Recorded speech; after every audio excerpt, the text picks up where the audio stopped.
Bismillahirrahmanirrahim.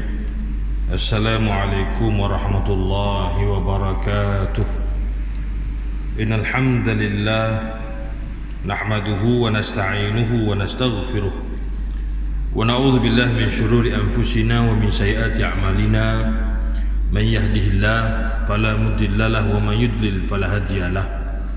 Asyhadu an la ilaha illallah wahdahu la syarika lahu وأشهد أن سيدنا محمدا عبده ورسوله. اللهم صل وسلم وبارك على سيدنا محمد وعلى آل سيدنا محمد كما صليت وسلمت وباركت على سيدنا إبراهيم وعلى آل سيدنا إبراهيم في العالمين إنك حميد مجيد. رب اشرح لي صدري ويسر لي أمري واحلل عقدة من لساني يفقهوا قولي. أما بعد. Al-Fadil Tuan-Tuan Imam, Al-Ali Jatan Kuasa Masjid di barisan pegawai-pegawai masjid, para ustaz, ustazah, pimpinan-pimpinan masyarakat, tuan-tuan haji, perempuan hajah, para jamaah muslimin muslimat yang dirahmati Allah sekalian. Alhamdulillah. Terlebih dahulu mari sama-sama kita merapatkan syukur kepada Allah Subhanahu Wa Taala dengan inayah dan izin Allah. Kita masih lagi diberi kesempatan oleh Allah Subhanahu Wa Taala untuk terus kita berada di alam ini. Hari ini dah masuk 7 Zulhijjah, bermakna beberapa hari saja lagi insya-Allah kita akan masuk kepada hari yang disebut sebagai Aidil Adha, iaitu pada 10 Zulhijjah. Diikutkan takwim kita ialah pada hari Jumaat ini insya-Allah. Bermakna kita ada lagi dalam 3 hari saja lagi sebelum kita melangkah masuk pada 10 Zulhijjah, dan kita masih lagi berada dalam hari-hari yang disebut oleh Nabi sallallahu alaihi wasallam sebagai hari yang paling disukai oleh Allah Subhanahu Wa Taala dilakukan padanya amal saleh. Apa saja bentuk amal yang dikatakan sebagai amal saleh, saat dilakukan di 10 hari yang terawal daripada Zulhijjah ini dikategorikan sebagai amalan yang paling disukai oleh Allah Subhanahu Wa Taala kerana dilakukan di 10 hari yang terawal daripada Zulhijjah ini. Tuan-tuan muslimin muslimat yang dirahmati Allah sekalian, mudah-mudahan Allah Subhanahu Wa Taala berikan kepada kita kekuatan, terutama tuan-tuan dalam kita melaksanakan amal ibadah ini dan juga memperbanyakkan lagi amal saleh. Hari Khamis ini insya-Allah disebut sebagai hari hari 9 atau hari wukuf di Arafah, 9 Zulhijjah. Sedang molek hari Khamis dan juga hari tersebut hari yang kita disunatkan berpuasa, dan pada 9 Zulhijjah juga merupakan hari yang menjadi sunnah kepada kita untuk berpuasa, tuan-tuan. Dan kita mengambillah kesempatan, tanda molek-molek dalam kalender handset kita dan sebagainya, untuk kita berpuasa sunat pada hari tersebut sebelum besoknya kita berhari raya. Dan pada 9 Zulhijjah itu juga merupakan hari yang kita disunnahkan untuk memperbanyakkan takbir dalam bentuk takbir muqayyad. Takbir muqayyad ini ialah takbir yang beri waktu solat. Walaupun amalan ini kurang biasa di kalangan masyarakat kita, tuan-tuan, sebab kita biasa bertakbir pada maghrib. Hari 9 tu pada maghribnya, dan sebenarnya sunat sudah untuk takbir muqayyad. Adapun takbir mursal yang tidak terikat dengan waktu, bermulalah daripada masuknya 10 Zulhijjah, itu masuk maghrib, itu masuk 10 Zulhijjah, kita disunatkan memperbanyakkan takbir senantiasa. Dan takbir ini bukan hanya pada hari raya ataupun pada macam Aidil Fitri sahaja. Aidil Fitri maghrib tu kita mula takbir sampai besok, sebelum, dan akan berakhir takbir itu sebelum solat sunat Aidil Fitri. Lepas solat sunat Aidil Fitri tak ada lagi dah takbir raya, tak disunatkan lagi. Yang tinggal kepada kita lagu raya je. Tu dah berdaya sebulan, tuan-tuan. Dah lah 15 hari sebelum raya tu dah berkumandang. Sebulan itu kita berdaya lagi, tuan-tuan, dengan lagu-lagu raya. Nak cerita, tuan-tuan, bahawa sebenarnya Aidil Fitri satu hari sahaja. Adapun yang kita katakan satu hari kedua, raya ketiga, keempat dan sebagainya, itu adalah bersempena semata, tuan-tuan. Namun untuk Aidil Adha disunatkan kepada kita memperbanyakkan takbir ya, bermula untuk takbir mursal, ya, tuan-tuan. Takbir mursal ni dia tak terikat dengan waktu. Takbir muqayyad mana selepas sembahyang, ya, disunatkan kita, sunnah kepada kita memperbanyakkan takbir raya itulah, tuan-tuan, ya. Bermula daripada maghrib itu senantiasalah sampai kita bakar lemang ke apa semua, tuan-tuan, mursal, dia tak terikat dengan waktu, ya, juga disebut sebagai mutlak. Jadi senantiasa kita teruskan sehinggalah bermula daripada maghrib pada hari tersebut atau petang 9 Zulhijjah itu, masuk maghrib di 10 dah. 10 besoknya kita sembahyang raya. Takbir ini akan berterusan sehingga ayyam tasyriq, hari-hari tasyriq, iaitu 11, 12 dan 13 Zulhijjah sehingga asar, tuan-tuan. Lepas asar tu tak ada lagi, masuk maghrib dah masuk hari baru dah. Jadi tak sunat lagi kita bertakbir. Kita jangan biarkan, tuan-tuan, radio dan TV saja yang bertakbir. Ambil kesempatan bersama-sama, kerana hari tersebut kita disunnahkan berbuat demikian dan diganjarikan dengan pahala yang begitu hebat, tuan-tuan, ya, kerana kita memperbanyakkan takbir dan tahmid, mengagung dan membesarkan Allah Subhanahu Wa Taala. Jadi insya-Allah, tuan-tuan, ya, jangan kita serah pada radio dan TV saja takbir, sebaliknya kita sama-sama turut bertakbir. Paling tidak pun kita buat takbir muqayyad, maknanya lepas sembahyang takbir raya, ya, lepas sembahyang takbir raya, tuan-tuan, paling tidaklah, ya. Tapi dalam tempoh itu dia tak terikat dengan waktu sangat, senantiasa, tuan-tuan, ya. Cuma ialah tak menjadi amalan kita. Kadang-kadang takbir raya ni nak keluar suara pun malu, ya. Tapi kalau nyanyi lagu Jamal Abdillah dengan Wani Hasrita tu, kamai lagi dia, ya. Lancar je, sampai-sampai bawa kereta pun boleh bunyi, tuan-tuan. Sedangkan takbir itu lebih aula.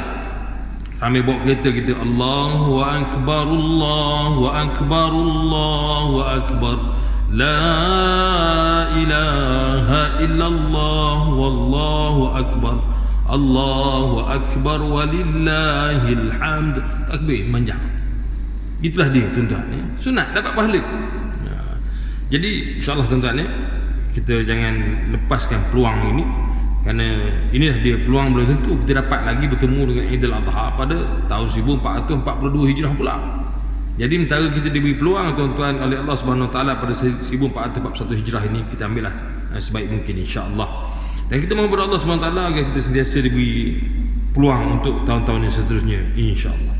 Untuk halaqah kali ini, tuan-tuan, perbincangan kita tentang halal haram dalam Islam, dan kita masih lagi memfokuskan halal haram dalam perkahwinan dan kehidupan berkeluarga.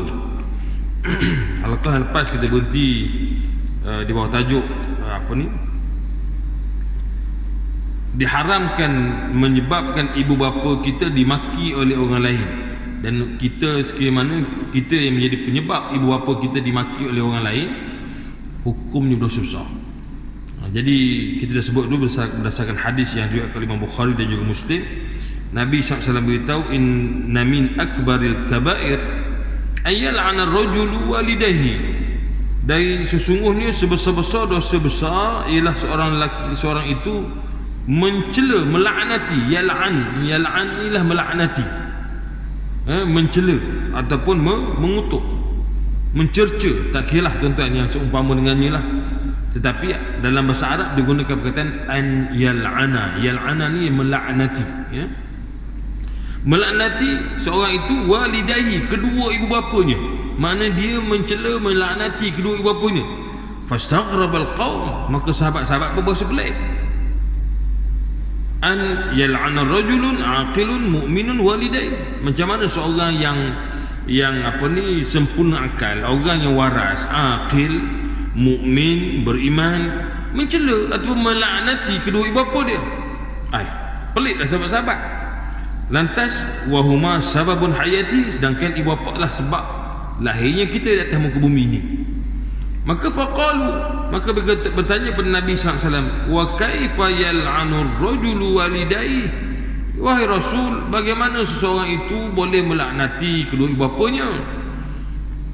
Macam mana yang dikatakan seorang itu melaknati kedua ibu bapanya? Peliklah sahabat-sahabat. Istaghrabal qaum. Maka Nabi SAW menjawab, yasubbu abar rajuli fa yasubbu abah. Seorang itu apabila dia mencela bapa orang lain, dia mencela bapa orang lain, maka orang tu mencela pula bapak dia. Maknanya balas balik. Jadi punca dia menyebabkan bapak dia ayahnya kena cela, kena laknat sebab dia melaknati bapak orang lain. Tuan-tuan, macam dulu punya style lah, bapak engkau.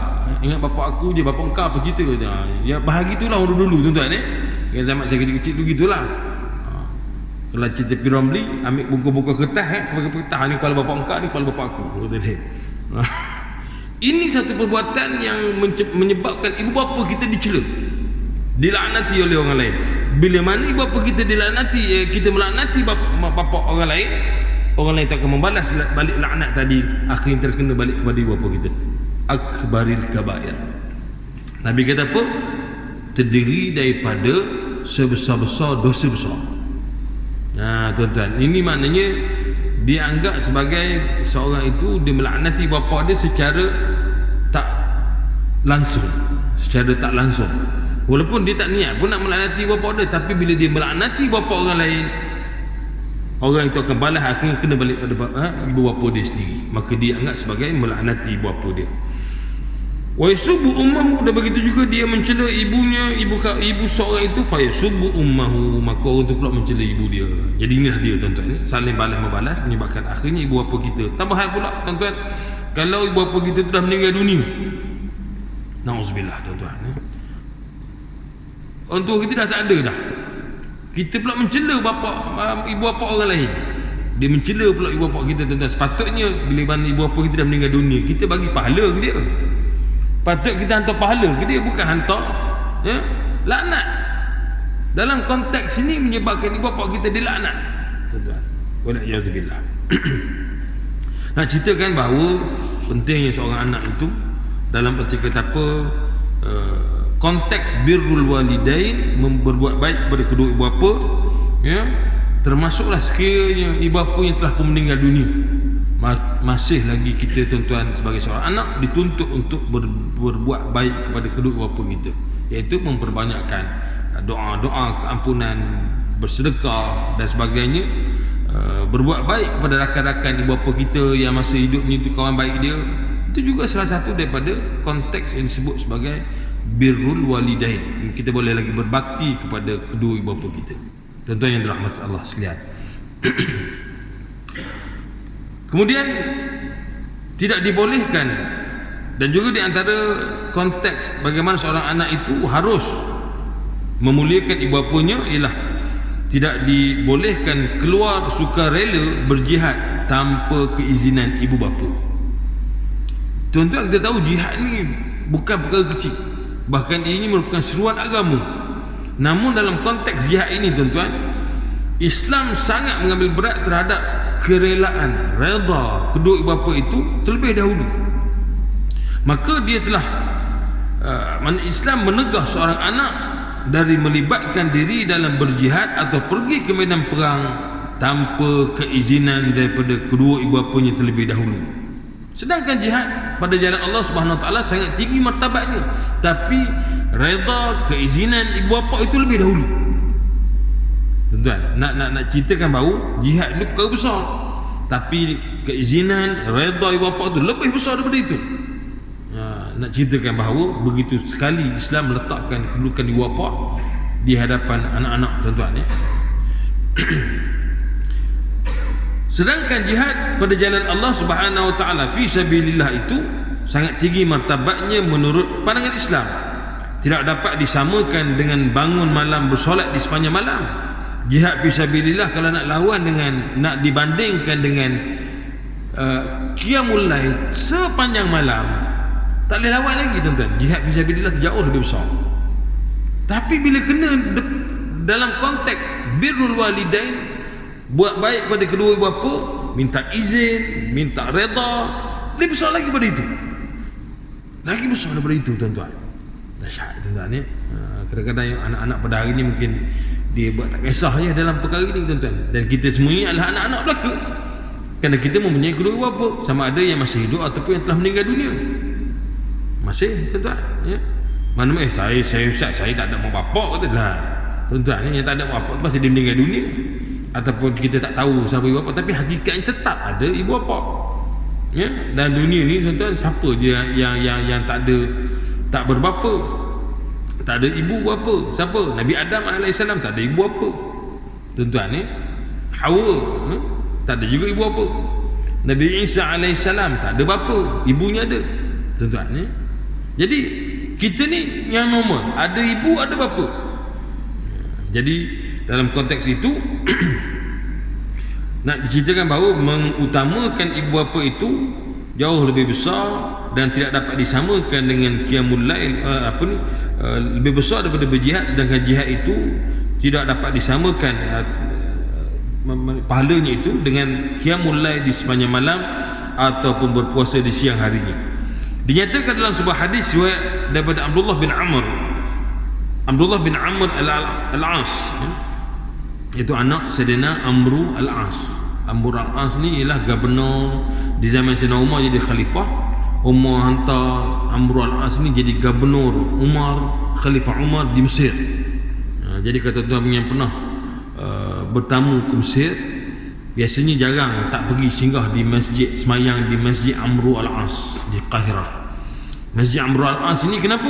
Dia adalah masjid yang tertua di Afrika, ya, di bumi Afrika tu.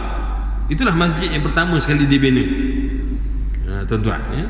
Siapa dia punya gubernur ketika itu? Sayyidina Amru al-As. Dialah yang membina masjid itu, dan masjid itu terkenal sampai hari ini, tuan-tuan. Imam dia pun dahsyat, bukan calang-calang. Imam dia adalah Muhammad Jibril tuan-tuan, ya. Syekh Muhammad Jibril, itu imam dia. Biasa dulu Ramadan kita pernah kita pernah panggil dia, tuan-tuan, jadi imam di masjid negeri untuk Ramadan. Bawa lah beberapa malam, tuan-tuan, ya. Begitu. Memang kalau dia baca doa kunut, tuan-tuan, saya ingat lebih lama daripada sembahyang tarawih, ya. 40 minit sedih je, tuan-tuan, ya. Sampai penat lah angkat tangan jawabnya. Tuan-tuan pernah berdoa sampai 40 minit. Imam kita berdoa 4 minit pun kita kata panjang pula tak imam ni baca, ya. Ini 40 minit, tuan-tuan, ya. Begini. Saya dah penat tak, amin je lah. Angkat balik, tuan-tuan, ya. Berdiri 45 minit. Pernah. Tuan-tuan. Itu baca surah, baca Fatihah, baca surah, ya. Kunut dengan 45 minit. Kita sembahyang tarawih biasa setengah jam siap dah, ya. Ini doa kunutnya saja, tuan-tuan, ya, di 10 malam terakhir, ya, Ramadan. Cecah sampai 40-45 minit, tuan-tuan, ya. Itu dia. Dan biasanya kalau kita faham apa yang dibacakan, tuan-tuan, memanglah sehingga menitiskan air mata, tuan-tuan, ya. Itu antara itu. Sama bukan sekat di Masjid Amru al-As, di Masjid Nabawi, di Masjidil Haram pun sama, tuan-tuan, ya. Tahun ni rezeki rakyat Malaysia ada 8 orang dapat pergi haji, tuan-tuan, ya.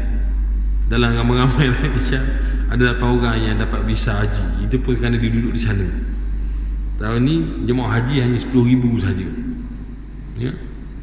Jemaah haji untuk bagi tahun 1441 Hijrah, tuan-tuan, ya, yang dikeluarkan visa oleh kerajaan Saudi hanya 10,000 sahaja. Biasanya 4 juta, ya. Jadi mudah-mudahan, tuan-tuan, kita berdoa kepada Allah Subhanahu Wa Taala agar wabak ini cepat berlalu, ya, dan dunia kembali seperti mana asal. Walaupun kita pun dalam keadaan cemas dah sekarang ni, tuan-tuan, ya. Angka tak berapa cantik sekarang ni, ya. Kita pernah kosong, tiba-tiba naik belah, naik 21, naik 23, tuan-tuan, ya. Jadi tambah pula di Kuantan pun dah ada kes, ya. Walaupun kes tu kes import, tuan-tuan, ya, daripada Filipin ni, ya, Filipin, tuan-tuan. Tapi itulah dia, ya. Bila begitu keadaannya, kalau kita tak disiplin dalam menjaga SOP ni, tuan-tuan, macam mana kita nak keadaan negara kita, negeri kita, daerah kita, kawasan kita kembali seperti mana asal? Sebab itu, tuan-tuan, patuhilah SOP yang telah ditetapkan, ya. Janganlah pandang remeh, ya. Kita tengok di luar sana pun orang dah mula tak hormat, tuan-tuan, sebab SOP ni, ya. Dalam masjid je semayang berpetak-petak begini, di luar tu betul-betul tampar dah, macam tak ada apa-apa dah.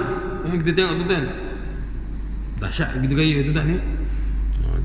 Jadi sama-samalah tuan-tuan kita jaga kita tu, istilah kita jaga kita tu bukan maknanya kita nak khabar Allah tak jaga kita tuan-tuan. Istilah jaga kita tu makna kita sendiri ambil berat tentang diri kita.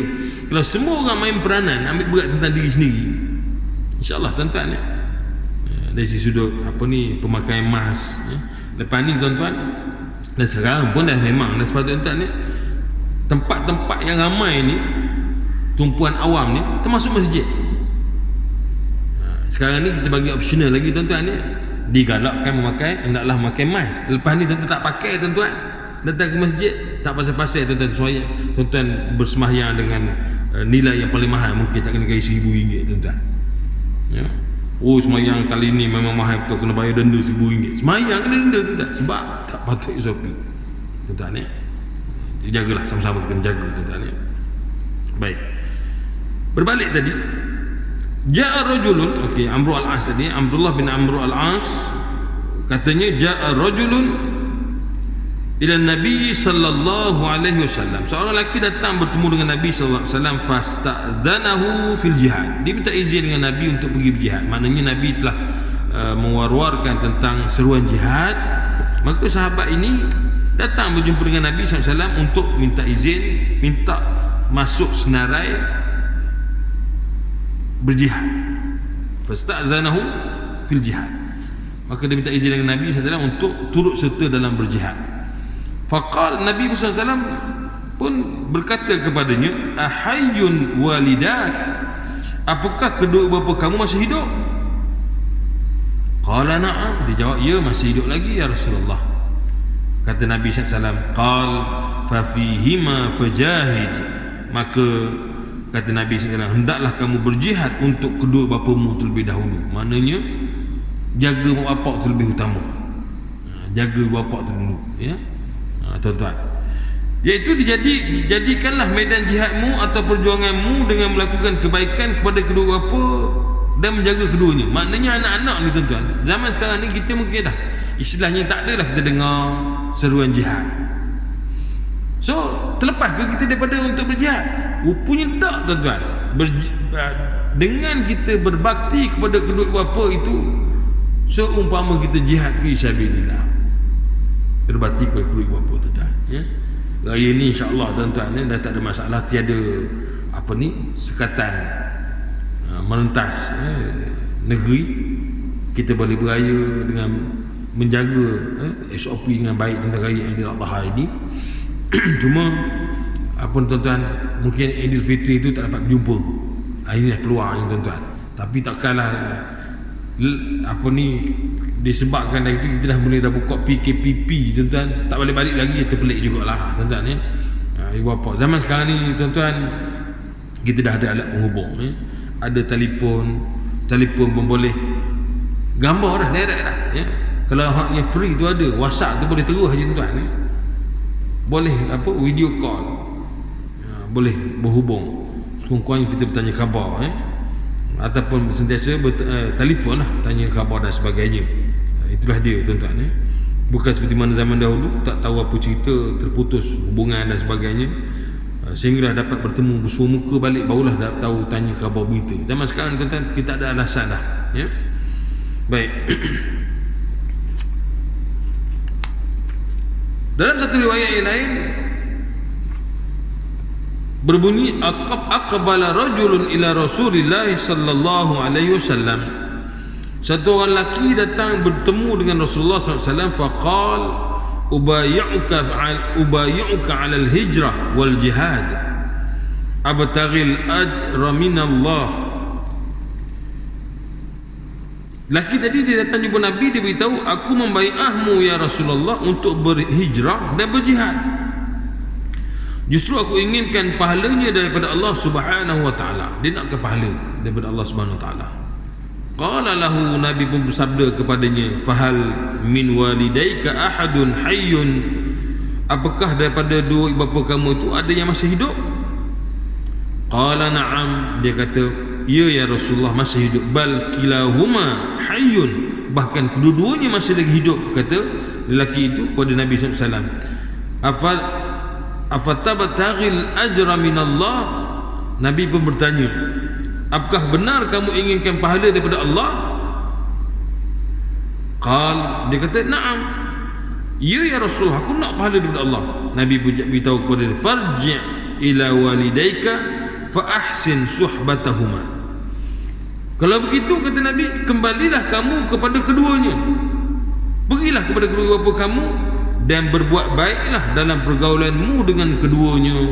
Berbuat baiklah kepada kedua bapa kamu. Maknanya, kalau nak pahala, mana?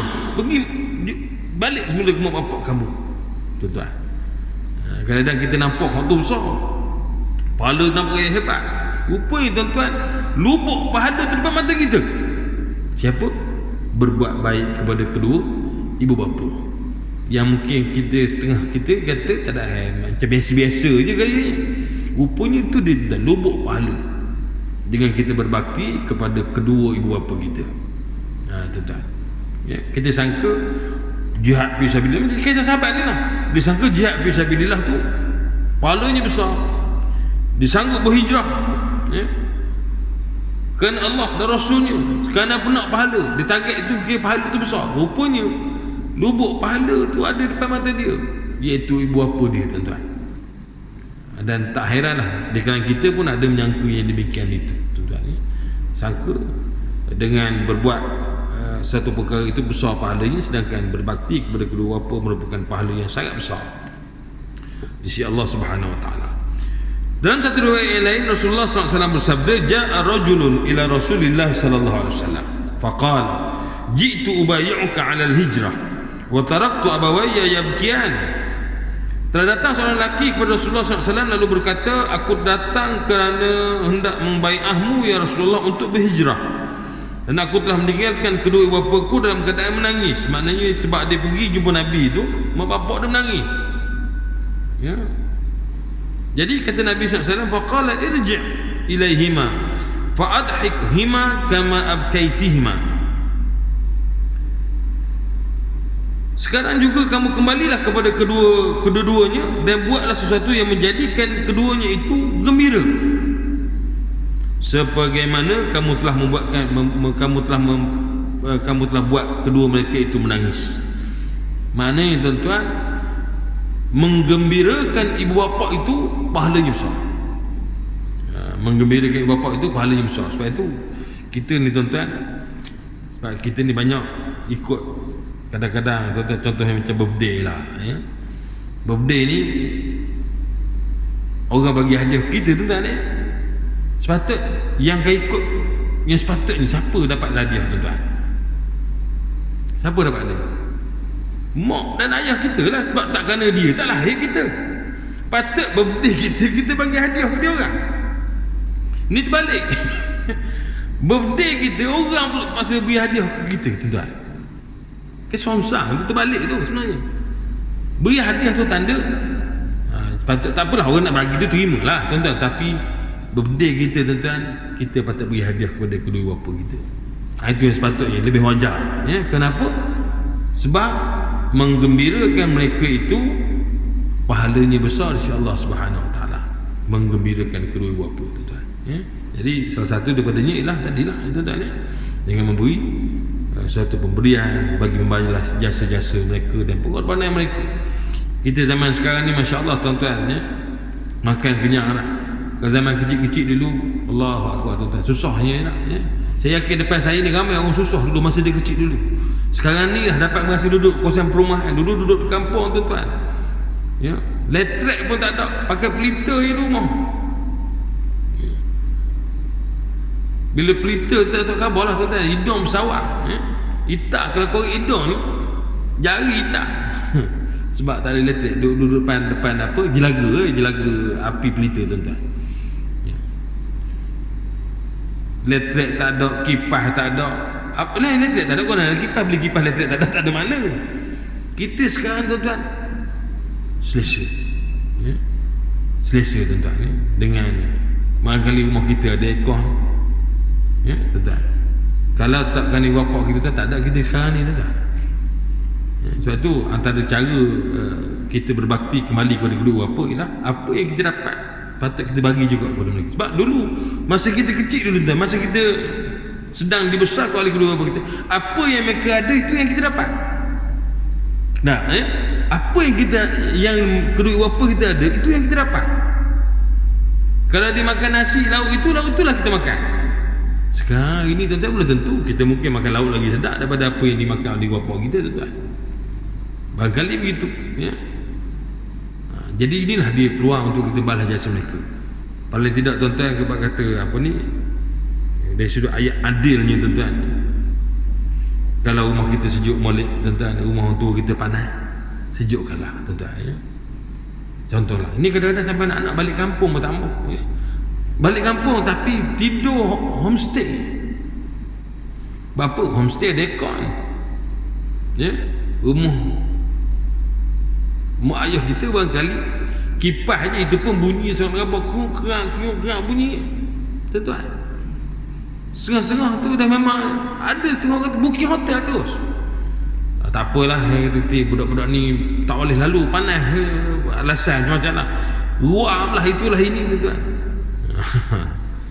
Ya, kita buat alasan dan sebagainya. Jadi sebenarnya kadang-kadang itu sebenarnya mencela kecil hati orang tu, tuan-tuan.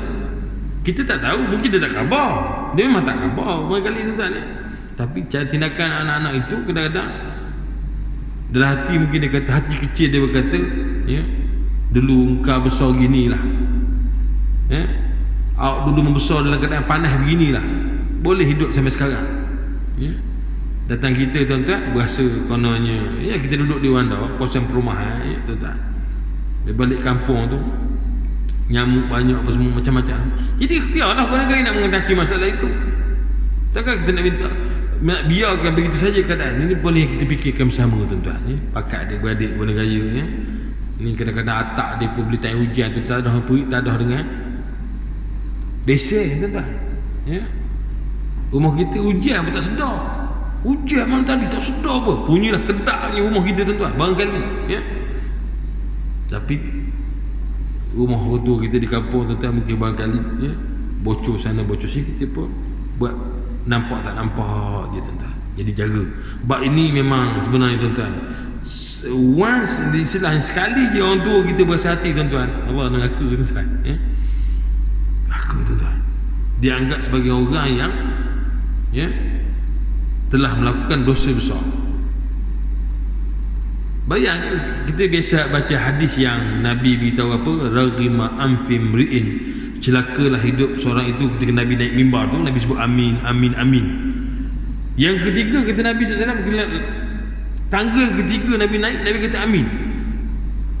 Rupanya Jibril khabar ke Nabi SAW, raghima anfi mri'in, celakalah hidup seseorang itu, adraka alaihi al-abawai, dia ada kedua ibu bapa, au ahadihima, atau salah seorang daripada keduanya, mana salah seorang daripada mak bapak dia ada lagi, falam yudkhilahul jannah, akan tapi kedua ibu bapanya itu tak menyebabkan dia layak masuk syurga. Maknanya dengan ada mak bapak tak masuk syurga dia.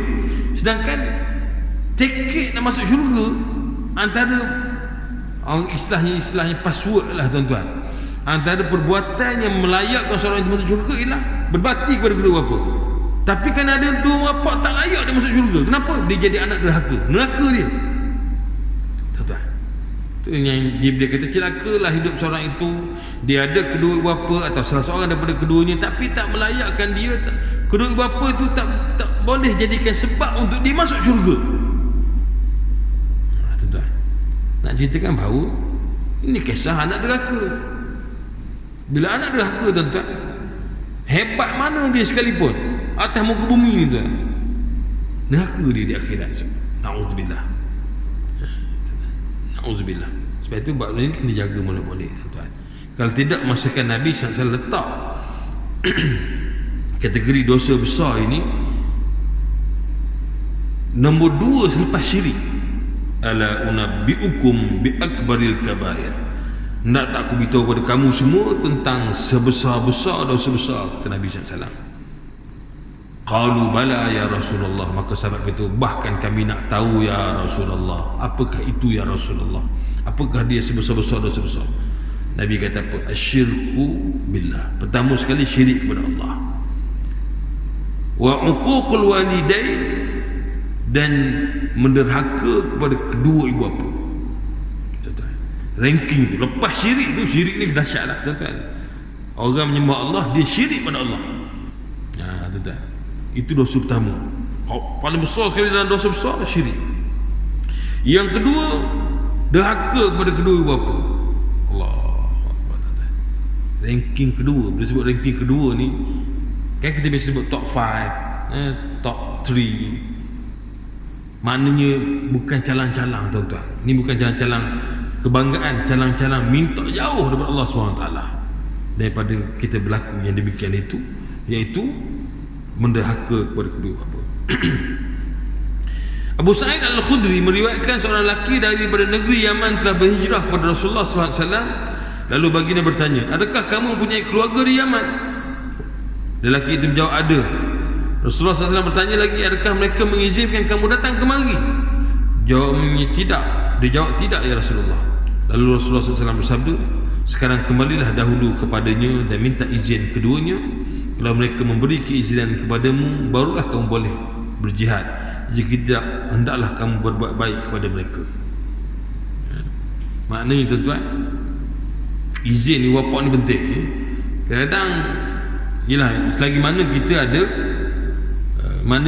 kita ni kisah anak-anak yang masih lagi di bawah tanggungan ibu bapa tuan-tuan. Bila dia berkeluarga, itu dah cerita lah. Dah berkeluarga, dah mana tidak duduk bersama, itu dah cerita. Dah kita dah membina kehidupan berkeluarga yang baru. Ni duduk sekali bapa, tapi apa yang dia buat tak pernah minta izin. Tuan-tuan, ini tak boleh. Itu Nabi nasihat. Ini bayar Yaman ke Madinah ni bukan dekat-dekat tuan-tuan. Yaman ke Madinah ni, la ilaha illallah tuan-tuan ni. Madinah ke Mekah 400 km, 400 something tuan-tuan. Mekah ke Yaman tu tak silap saya dah 1000 lebih lagi kilometer tuan-tuan. Bukan dekat-dekat. Nabi suruh balik. Nabi suruh balik. Bila Nabi suruh balik, menunjukkan benda itu besar, bukan perkara, bukan kaleng-kaleng tuan-tuan, bukan benda-benda kecil. Nabi suruh balik. Muslimin muslimat rahmati Allah sekalian. Dan dalam konteks berbuat baik kepada kedua ibu bapa, sebelum kita berpindah kepada tajuk baru, halal haram dalam kehidupan umum Muslim, bab yang keempat, iaitu antara peraturan yang sangat dititik beratkan dalam Islam mengenai hal yang berkaitan berbuat baik pada kedua ibu bapa, ialah Islam melarang umatnya menderhakai kedua ibu bapa sekalipun mereka masih musyrik ataupun kafir. Maknanya, bagi seorang yang memeluk agama Islam, sekalipun ibu bapanya itu seorang yang kafir ataupun musyrik, tetap dilarang oleh Islam daripada kita menderhakai keduanya. Kena buat baik juga kepada kedua bapa ini tuan-tuan, sekalipun mereka itu masih lagi belum Islam. Bahkan sekalipun mereka terus menentang Islam, mana mak bapa itu sendiri pun tak suka pada Islam, dia menentang Islam dan sangat kuat berpegang kepada kepercayaan kufurnya itu, sentiasa mencuba dan melakukan apa saja untuk menarik anaknya daripada Islam serta menabur fitnah dalam agamanya, sekalipun dia sangat memusuhi Islam. Tak boleh derhaka kepada mereka tuan-tuan. Derhaka dia kata bukan dia kata kita kena lawan dia, pukul dan sebagainya, tuan-tuan. Tak boleh. Kena hormat dia sebagai bapa, sebab tanpa mereka berdua tu tak ada lahir kita, dan tak masuk Islam kita. Ibarat macam itulah tuan-tuan ni. Katakan mereka kedua itu. Jadi senantiasalah kita berdoa kepada Allah SWT. Ini kita kisah orang yang yang masuk Islam lah tuan-tuan ya. Allah SWT berfirman dalam surah Luqman yang bermaksud, bersyukurlah kepadaku dan kepada kedua bapamu, dan ingatlah kepada akulah jua tempat kembali untuk menerima balasan. Dan jika mereka berdua mendesakmu supaya engkau menyengutukan ku dengan sesuatu yang engkau dengan fikiran sihatmu tidak mengetahui sesungguh adanya, maka janganlah engkau taat kepada mereka, dan bergaulah mereka di dunia dengan cara yang baik. Maknanya kalau disuruh buat satu benda yang mensyirikkan Allah, tak perlu taat, tapi bergaulah dengan mereka dengan cara yang baik, dan turutilah jalan orang-orang yang rujuk kembali kepadaku dengan tauhid dan amal yang saleh, kepada akulah tempat kembali kamu semua, maka aku akan menerangkan kepada kamu segala yang kamu telah kerjakan. Surah Luqman ayat 14 hingga 15. Tuan-tuan muslimin muslimat yang dirahmati Allah sekalian, jadi itulah dia Islam ya. Sekali mana pun keadaan ibu bapa kita, tuan-tuan, dalam konteks berbuat baik kepada kedua bapa merupakan satu tuntutan, dan kita tidak terlepas daripada melakukan kebaikan dan juga berbakti kepada kedua ibu bapa sekalipun bagaimana keadaan mereka ya, tuan-tuan, sama ada mereka telah beriman ataupun sebaliknya. InsyaAllah tuan-tuan, dalam halaqah yang akan datang kita masuk kepada tajuk yang baru, halal haram dalam kehidupan umum seorang muslim. Kita akan bincang antara tajuknya masalah kepercayaan dan juga adat tradisional, bab muamalat jual beli, soal riba, insurans dan sebagainya, masalah hiburan, hubungan sosial dan juga hubungan antara muslim dan juga non muslim, insya-Allah. Cukuplah sekadar itu untuk halaqah kali ini. Jika diizinkan Allah, kita jumpa lagi dalam halaqah-halaqah yang akan datang. Aqulu qauli hadza, astaghfirullahaladzim li wa lakum. Wabillahi taufiq wal hidayah. Assalamualaikum warahmatullahi wabarakatuh. Wallahu a'lam.